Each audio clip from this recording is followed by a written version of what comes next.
Les CE2D vous présentent le conte du Père Noël a disparu.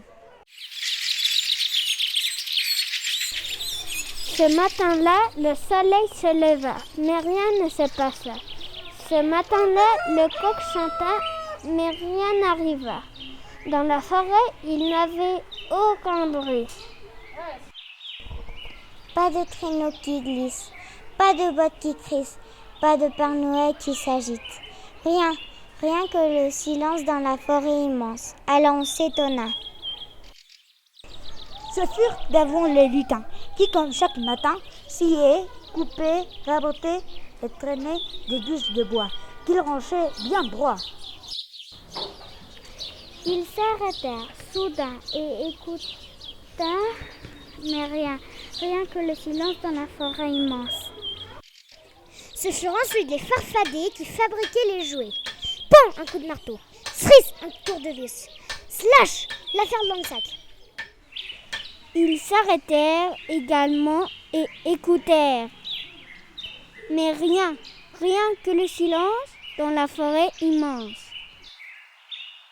Ce furent enfin les fées qui, de leurs doigts fuselés, filaient, tissaient, découpaient et cousaient les habits des poupées.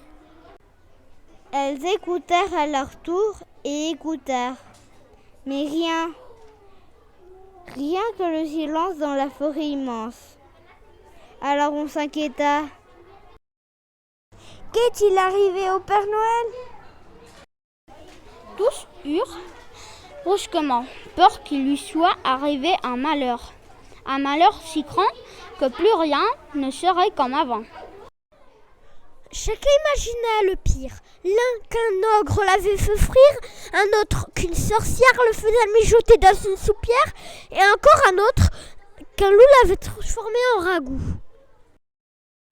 Ils se turent et écoutèrent. Mais rien que le silence dans la forêt immense. Alors on trembla. Malgré des frayeurs, lutins, farfadets et fées se mirent en route dans la forêt glacée. Car le lendemain, c'était Noël et il fallait absolument retrouver le Père Noël. En tête venaient les lutins tenant hache et scie à la main. Les farfadets suivaient vaille que vaille, brandissant marteau et tenaille. Derrière eux, en range serrée, trottinaient les fées. Tous avançaient sans bruit dans la forêt plus profonde que la nuit. Au détour d'un chemin niché au milieu des sapins, ils aperçurent la maison du Père Noël. Ils s'approchèrent tout doucement, sursautant au moindre souffle de vent. Clac, clac, clac, faisaient leurs dents. Clic, clic, clic, faisaient leurs genoux. Bonk, bonk, bonk, faisaient leur cœur. Ils allaient frapper à la porte quand soudain retentit le plus terrible des cris. « Le loup! C'est sûrement le loup !» s'écrient les fées en prenant leurs jambes à leur cou. Puis il s'entendit un cri commun à but glacer le sang. « Ah, ah, ah ! La sorcière! C'est sûrement la sorcière !» hurlaient les farfadets en détalant ventre à terre. Puis ressonna un effroyable bruit de bottes et boudonnait la fièvre et la tremblote. Boum, boum. L'âcre, c'est sûrement l'âcre, chinèrent les lutins, en s'enfuyant comme des lapins.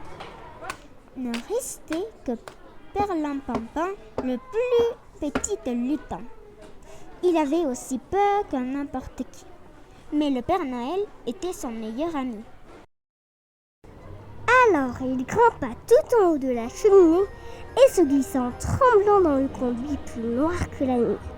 Et savez-vous ce qu'il trouva ? Le Père Noël en pyjama. Cheminée, la tête en bas, qui faisait des houhou et des haha.